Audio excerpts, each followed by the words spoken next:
Hello students, आज मैं आपके सामने आई हूँ कुछ आपके कॉमन से डाउट्स लेकर। काफ़ी बच्चों ने मुझे पूछा था कि उन्हें जनरल इंग्लिश के बारे में कुछ जानना है, स्पोकन इंग्लिश या इंग्लिश की जो बेसिक ग्रामर होती है उनको लेकर वो उसे कैसे ठीक करें या कैसे अपनी इंग्लिश बोलने की जो क्षमता है उसे बढ़ाएं। एक्चुअली हमेशा से जो जनरल बेसिक डाउट होता है किसी भी भाषा को लेकर, किसी भी लैंग्वेज को लेकर, वो ये होता है कि हम उसे सीखे कैसे, उसकी ग्रामर कैसे सीखे, स्पेशली इंग्लिश में कि हम इंग्लिश को बोलना कैसे सीखे और इंग्लिश की ग्रामर कैसे सीखे। हम कई बार इन दोनों चीजों को कंफ्यूज कर देते हैं। हम ये मानते हैं कि अगर हम उसकी ग्रामर सीख लेंगे तो हमें लैंग्वेज आ जाएगी, और लैंग्वेज सीखने के लिए ग्रामर का पता होना बहुत ही ज्यादा जरूरी है, जबकि ऐसा नहीं है। आप सोच कर देखिए कि हम अपनी भाषा हिंदी बोलते हैं, क्या वो इसलिए बोलते हैं क्योंकि हमें उसकी ग्रामर आती है? एक 2 साल का छोटा सा बच्चा अपनी मातृभाषा बोलना सीखता है, क्या वो इसलिए बोलता है क्योंकि उसे उसकी ग्रामर आती है? नहीं। भाषा सीखना और उसकी ग्रामर पता होना दो अलग अलग चीजें हैं। ये एक दूसरे की कॉम्प्लीमेंट्री जरूर है कि हाँ, अगर आपको अच्छे से ग्रामर पता है तो आपकी एक्यूरेसी जरूर बढ़ जाएगी, लेकिन इसका मतलब ये नहीं है कि इसके बिना पॉसिबल नहीं है। एक्चुअली किसी भी भाषा को सीखने का, किसी भी भाषा को लर्न करने का एक तरीका होता है। साइकोलॉजिस्ट उसे बताते हैं। सबसे पहले है एल यानी लिसन, उस भाषा को सुनो। फिर है स्पीक, उसे सुन के बोलने की कोशिश करो। फिर है आर यानी रीड, उसे पढ़ने की कोशिश करो। फिर है डब्ल्यू यानी राइट, उसे लिखने की कोशिश करो। ये साइकोलॉजिकल एक तरह से प्रोसेस है किसी लैंग्वेज को सीखने की, पर हम इसे फॉलो नहीं करते हैं, हम उल्टा करते हैं। पहले हम किसी चीज को लिखना शुरू करेंगे, ABCD लिखना शुरू करेंगे, फिर रीड करना शुरू करेंगे, फिर स्पीक करने की कोशिश करेंगे, और शायद सुनते तो कभी है ही नहीं।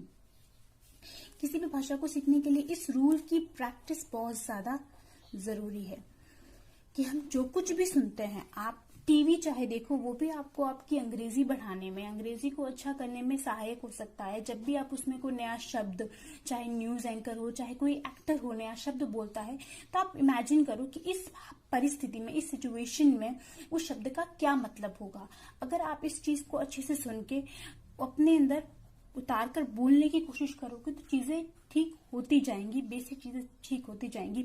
अपने आसपास के लोगों, चाहे मैं आपको बोल रही हूँ, अगर कोई शब्द आपको पकड़ में आ रहा है तो आप सोचो कि यहाँ बोला गया है तो उसका क्या मतलब होगा, और नहीं मतलब पता चलता है तो गूगल करो उस चीज को। बहुत सारे डायलॉग्स इंग्लिश में बोले जाते हैं, उन डायलॉग्स को सुनने की कोशिश करो।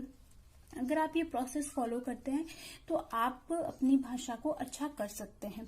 चीजों को अच्छे से सुनिए और सुनकर समझने की कोशिश कीजिए, और उसको इमिटेट करके, नकल करके बोलने की कोशिश कीजिए। जैसे एक छोटा बच्चा करता है, हम उसे बताते हैं कि ये बोलो बेटा, और वो बोलना शुरू कर देता है। वैसे ही कीजिए, आपकी भाषा ठीक हो जाएगी। जहां तक बात रही बेसिक इंग्लिश की, तो हाँ, किसी भी भाषा की जो ग्रामर होती है उसकी बेसिक चीजें आपको पता होना बहुत जरूरी है। तो मैं आपको उस भाषा की कुछ बेसिक चीजें बताती हूँ। सबसे पहले किसी भी भाषा में, चाहे वो इंग्लिश हो, चाहे वो हिंदी हो, चाहे वो संस्कृत हो, चाहे वो मराठी हो, सबसे पहले किसी भी भाषा में उसकी सबसे छोटी यूनिट, उसकी सबसे छोटी इकाई आते हैं वर्ण यानी अल्फाबेट। इन अल्फाबेट से मिलकर बनते हैं वर्ड्स। इन वर्ड्स से मिलकर बनते हैं सेंटेंसेस, और इसी सेंटेंसेस से मिलकर पूरे पैराग्राफ्स बनते हैं, फिर लेसन्स बनते हैं। तो हमें इसकी बेसिक यूनिट्स जो है, जो न्यूनतम इकाई है, उनको धीरे धीरे सीखने की जरूरत है। सबसे पहले देखिए अल्फाबेट्स।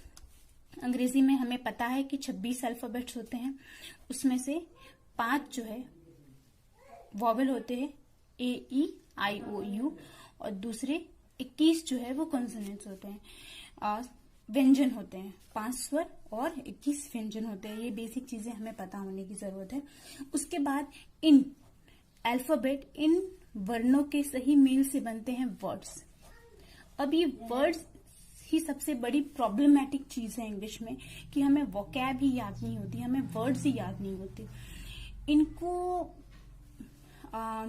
करने का सही तरीका ये है, एक तो ये कि आप जब भी कोई नया शब्द देखो अपने आसपास तो उसे सीखने की कोशिश करो, क्योंकि कभी भी आपको डिक्शनरी खोल के चीजें देखने से कुछ भी समझ में नहीं आएगा, आप भूल जाओगे शब्द को। जब तक आप उस शब्द को व्यवहार में नहीं उतारोगे आप उस शब्द को याद नहीं कर पाओगे।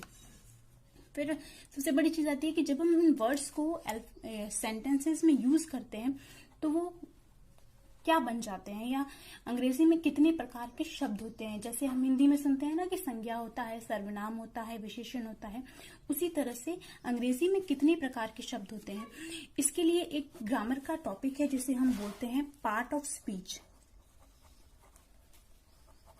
पार्ट ऑफ स्पीच यानी इंग्लिश में जो भी हम बोल रहे हैं उसके सारे हिस्से कौन कौन से हैं, यानी जो भी सेंटेंसेस हम बोलते हैं उसमें जो वर्ड्स आते हैं वो कौन कौन से प्रकार के शब्द होते हैं। एक्चुअली पार्ट ऑफ स्पीच जो है वो इंग्लिश में 8 टाइप्स के होते हैं, यानी इंग्लिश में 8 टाइप्स के वर्ड्स होते हैं। ये टाइप्स आपको हर जगह अलग अलग मिल जाएंगे। जैसे कहीं 9 बताया जाएगा, कहीं 10 बताया जाएगा। इसका भी एक रीजन है, वो मैं आपको बताऊंगी। ये जो 8 टाइप है, ये जो 8 प्रकार के शब्द है वो होते कौन कौन से हैं, उनका मतलब क्या क्या होता है, उनकी डेफिनेशन क्या क्या होती है और उन्हें हम याद कैसे करें, ये सारा तरीका मैं आज आपको बताऊंगी। सबसे पहले आता है नाउन, जिसे हम हिंदी में बोलते हैं संज्ञा। ठीक है। मैं एक्चुअली डेफिनेशन किसी चीज की आपको नहीं बताने वाली हूँ, क्योंकि मुझे लगता है कि डेफिनेशन जो है वो किसी चीज को कॉम्प्लिकेटेड करती है। हम यहाँ चीजों को सिंप्लीफाई करके सीखेंगे। हमें यहाँ कोई लिखनी नहीं है डेफिनेशन, हमें समझना है कि वो चीज होती क्या है। हमें समझना है कि नाउन होता क्या है, हमें समझना है कि प्रोनाउन होता क्या है। नाउन जो है, फिर एडजेक्टिव क्या होता है, एडवर्ब क्या होता है, वर्ब क्या होती है, इंटरजेक्शन क्या होता है, प्रीपोजिशन क्या होता है, ये सारी चीजें पार्ट ऑफ स्पीच में आती है। हम धीरे धीरे करके इनको देखेंगे। सबसे पहले हम बात कर रहे थे नाउन की। तो नाउन जो है कोई डेफिनेशन नहीं है, कोई कॉम्प्लिकेटेड चीज नहीं है। आप सिंपल सी एक चीज याद रखो कि नाउन कुछ भी नहीं है, किसी भी चीज का नाम है। Noun is nothing but name. किसी भी चीज का, किसी व्यक्ति का, किसी वस्तु का, किसी सिचुएशन का, किसी फीलिंग का, किसी देश काल समय, किसी भी चीज का नाम जो है वो नाउन है। अगर आप किसी भी चीज को उसके नाम से बुलाते हो तो आप एक नाउन बोल रहे हो। किसी भी चीज को आप का नाम दे सकते हो तो वो एक नाउन है। इसमें ज्यादा कुछ सोचने की जरूरत ही नहीं है। इसके बहुत सारे प्रकार होते हैं। जैसे हिंदी में हम पढ़ते हैं ना, व्यक्तिवाचक संज्ञा, भाववाचक संज्ञा, जातिवाचक संज्ञा, वैसे भी यहाँ भी होता है। प्रॉपर नाउन होता है किसी व्यक्ति विशेष का नाम, कॉमन नाउन होता है किसी जाति का नाम, कलेक्टिव नाउन होता है किसी समूह का नाम, मेडलिक नाउन होता है, और भाववाचक संज्ञा जिसको हम बोलते हैं एब्स्ट्रैक्ट नाउन। ये बहुत सारे, लेकिन ये सब टाइप में जाने की जरूरत नहीं है। आप केवल ये याद रखिए कि जितने भी नाम हैं वो नाउन होते हैं। फिर आता है प्रोनाउन। प्रोनाउन जो है ये वो चीज है जो नाउन की जगह काम आती है। एक्चुअली हम बार बार किसी का नाम नहीं ले सकते ना। राम वहां गया, राम ने ये किया, राम प्लेज, राम ईट्स, तो हम उसकी जगह एक प्रोनाउन यूज करते हैं ताकि शब्दों का रिपीटेशन ना हो। ही, शी, दे, इट, ये सारे प्रोनाउंस हैं जो कि बार बार एक ही शब्द की रिपीटेशन, जो कि सुनने में अच्छा नहीं लगता, उसकी जगह यूज करने के लिए हम प्रोनाउन यूज करते हैं। उसके बाद एक इम्पॉर्टेंट पार्ट है, वो है वर्ब। अगर हम वर्ब को समझने की कोशिश करें तो वर्ब कुछ भी नहीं है, एक्शन है। हम जितनी भी एक्शंस करते हैं वो वर्ब है। हमारा सोना, उठना, खाना, पीना, जागना, सब कुछ वर्ब है। जो कोई भी क्रिया, we eats, we play, we reads, हर चीज, we eat, we play, we read, सब कुछ, ही ईट्स, शी ईट्स, सब कुछ एक्शन है। जो भी एक्शन हम करते हैं, जो भी क्रिया हम करते हैं वो वर्ब है। उसके बाद आता है एडजेक्टिव। एडजेक्टिव जो है, इसको अगर मैं हिंदी में बोलूँ तो ये होता है विशेषण। एडजेक्टिव हर वो चीज है जो कि नाउन की विशेषता बताती है। विशेषता से मेरा तात्पर्य सिर्फ अच्छा ही नहीं है, नाउन के बारे में जानकारी देती है। विशेषता सही शब्द नहीं होगा, हर वो चीज जो नाउन के बारे में जानकारी देती है वो एडजेक्टिव है। और क्योंकि वो नाउन के बारे में जानकारी देती है इसलिए वो ऑटोमेटिक प्रोनाउन के बारे में भी देगी, क्योंकि प्रोनाउन तो नाउन की जगह काम आता है। तो एडजेक्टिव जो है नाउन के बारे में जानकारी देता है हमें। फिर आता है पांचवा हिस्सा जो कि है एडवर्ब। एडवर्ब जैसा कि इसके नाम से पता चल रहा है कि वो वर्ब में कुछ ऐड करता है, यानी वर्ब के बारे में जानकारी देता है।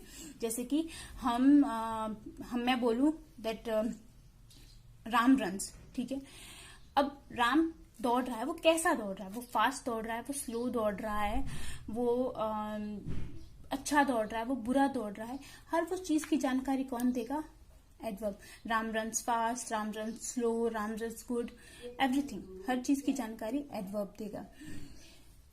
जैसे अगर मैं कहूँ Ram is a good boy, तो ये गुड जो है वो राम के बारे में बताता है, इसलिए वो एडजेक्टिव है, ठीक है। मैं बोलूँ राम रन्स फास्ट, तो ये फास्ट जो है वो दौड़ने के बारे में बता रहा है, इसलिए वो एडवर्ब है। फिर आता है छठी चीज, उसे बोलते हैं कंजक्शन। कंजक्शन जो है हर वो चीज जो दो सेंटेंसेस को या दो वर्ड को जोड़ती है। जैसे हम इसको बोले जो दो चीजों को जोड़ता है वो कंजक्शन होता है। जैसे एंड है, बट है, इफ है, हर वो चीज जो दो चीजों को जोड़ती है, दो सेंटेंसेस को, जैसे हम देखते हैं दो सेंटेंसेस को जोड़ के एक बड़ा सेंटेंस बना जाता है, दो वर्ड्स को जोड़ा जाता है। बोथ है, एंड है, ऑल्दो है, बिकॉज है, सिंस है, जो भी है, ये सारी चीजें जो हैं जो दो चीजों को जोड़ने की कोशिश करती हैं वो कंजक्शन का काम करती है। सिंस एक प्रीपोजिशन है, सॉरी। फिर आता है सातवां प्रीपोजिशन। प्रीपोजिशन जैसा कि इसके नाम से हमें पता चल रहा है, प्री यानी पहले, पोजिशन यानी स्थिति, जो कि किसी भी शब्द के पहले आकर के उसको एक तरह से दिशा देता है। जैसे हम to, we are going to school, we are going to home, we are going from Jodhpur to Pali. तो एक तरह से चीजों को दिशा देने का काम करता है। We have done everything for you, तो चीजों को दिशा देने का काम किसी चीज के, किसी शब्द के पहले आकर करता है, वो होता है प्रीपोजिशन। फिर आठवां है इंटरजेक्शन। ये इंटरजेक्शन जो है, आपने एक शब्द सुना होगा विस्मयादि बोधक शब्द, एक्सक्लेमेटरी सेंटेंसेस सुना होगा आपने, जब आप रिपोर्टेड स्पीच या पैसिव वॉइस पढ़ते हैं तब। तो इंटरजेक्शन वही है, जितने भी हम विस्मय में शब्द बोलते हैं, आश्चर्य में, वो आते हैं इंटरजेक्शन में, जहां पे ये वाला निशान आता है, वाओ, अलास, उफ, ये जो जितने भी शब्द हैं वो इसके अंतर्गत आते हैं। तो अंग्रेजी में हम जो भी शब्द पढ़ते हैं उन्हें इन 8 टाइप्स में बांटा जा सकता है। एक्चुअली लोग अलग एक 9-10 टाइप्स भी बताते हैं। एक्चुअली क्या करते हैं, जैसे वो एक आर्टिकल को अलग टाइप बता दिया उन्होंने, ठीक है, लेकिन मुझे लगता है कि आर्टिकल क्या करता है, ए अंदर क्या करता है, वो नाउन के बारे में आपको बता रहा है। That there is a fruit, there is a man, there is a women. तो ये मैन, वुमेन, ये सब क्या है? नाउन है।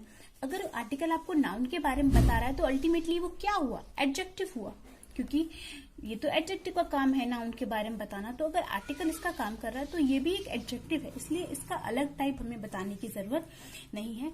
अब ये सारी जो 8 चीजें हैं वो आपको थोड़ी कंफ्यूजिंग लग सकती है।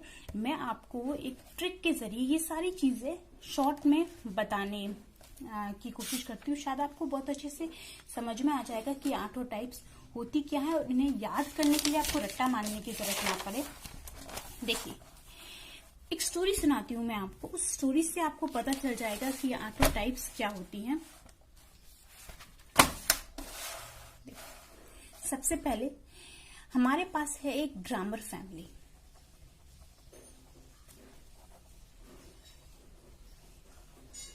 ठीक है। ग्रामर फैमिली, ग्रामर की अपनी एक फैमिली है, वो अपनी फैमिली में रहता है। उस फैमिली में एक हस्बैंड वाइफ है, जैसे हर फैमिली में होते हैं, नाउन और वर्ब। ये बेसिक रिक्वायरमेंट है ग्रामर फैमिली की, क्योंकि ये ही दोनों मिलकर सेंटेंसेस बनाते हैं। कैसे बनाते हैं हम पढ़ेंगे, जब हम सेंटेंसेस पढ़ना सीखेंगे तब। तो नाउन और वर्ब जो है हस्बैंड वाइफ है। अब इन हस्बैंड वाइफ के 3 बच्चे हैं। एक तो लड़का है, प्रोनाउन, और 2 लड़कियां हैं, एडजेक्टिव और एडवर्ब। ठीक है। अब एक इनका फ्रेंड है, फैमिली फ्रेंड, जिसको हम बोलते हैं कंजक्शन। ठीक है। एक इनका इन तीनों बच्चों के दादाजी हैं, जिनको हम बोलते हैं प्रीपोजिशन।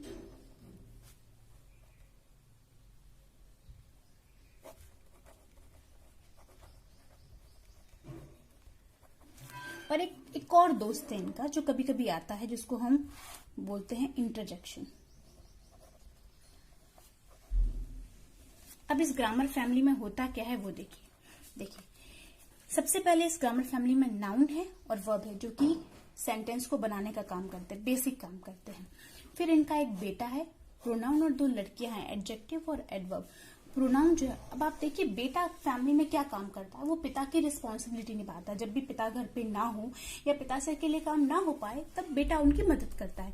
तो प्रोनाउन भी यही करता है कि वो नाउन की जगह लेता है। जब भी नाउन का काम बढ़ जाता है, बार बार हमें नाउन बोलना पड़ता है, तो प्रोनाउन क्या करता है कि पिताजी आप बैठ जाइए, थोड़ी हेल्प मैं आपकी कर देता हूँ। तो प्रोनाउन उनकी जगह ले लेता है। ठीक है। उसके बाद है 2 लड़कियां, एडजेक्टिव और एडवर्ब। और जैसा कि हमें पता है कि लड़कियों को बातें करना बहुत पसंद होता है, तो एडजेक्टिव और एडवर्ब दोनों यही करती है। एडजेक्टिव जो है वो अपनी पिता की फेवरेट है, तो जब भी उससे बात करो ना, वो हमेशा अपने पिता के बारे में बताएगी। He is a good, he is bad, he is very sweet, he is not so sweet, everything. I have 1 pen, I have 2 pen, हर चीज। तो वो अपने पिता के बारे में बताएगी। तो वो क्या करती है, वो नाउन को एक्सप्लेन करने का काम करती है। दूसरी बेटी है एडवर्ब, जो कि अपनी माँ की फेवरेट है, तो उससे जब भी बात करो वो अपनी माँ के बारे में, यानी वर्ब के बारे में बात करेगी। He runs fast, he कुक्स good, he कुक्स bad, everything. ठीक है। तो वो अपनी माँ के बारे में बताएगी। तो एडवर्ब क्या करती है, वर्ब के बारे में बताती है। फिर इनका एक फैमिली फ्रेंड है, वर्षों पुराना, जो कि जब भी आता है ना, सबको जोड़ देता है। सबको जोड़ने का काम कौन करता है, कंजक्शन, इनका फ्रेंड। फिर इनके घर में दादाजी हैं, प्रीपोजिशन, जो कि सबको रास्ता दिखाने का काम करते हैं। जब भी मुझे पता हो ना कि पाली जोधपुर करना क्या है, तो ये बताता है कि फ्रॉम जोधपुर टू पाली, यानी कि जोधपुर से पाली जाना है। मैं किसके लिए कर रही हूँ, I am doing this for you, किसके लिए कर रही हूँ, तो ये रास्ता दिखाने का काम कौन करता है, प्रीपोजिशन करता है। फिर इनका एक और दोस्त है, जो रोज नहीं आता है, कभी कभी आता है। कब आता है, जब बहुत ज्यादा खुशी होती है, तो वो हुर्रे करता हुआ आता है। जब बहुत ज्यादा गम होता है, तो वो उफ करता हुआ आता है। तो वो कब आता है, जब वो खुश होता है, वाव करता हुआ आता है। ये कब आता है, जब खुशी गम ऐसी चीजें होती है। हर दोस्त हर रोज तो नहीं आता, तो इंटरजेक्शन ये करने के लिए आता। अब आप, आई होप कि आपको समझ में आ गया हो कि इन सबका क्या काम होता है। अब आप एक चीज करिए कि जब भी आप कोई सेंटेंस देखते हैं, तो उस सेंटेंस में समझने की कोशिश कीजिए कि सारे वर्ड क्या हैं, कौन सा नाउन है, कौन सा वर्ब है, कौन सा प्रोनाउन है। आपको धीरे धीरे समझ में आने लगेगा कि इस सेंटेंस में जो सारे शब्द हैं, वो इस कैटेगरी के कौन से टाइप में आते हैं। Thank you so much.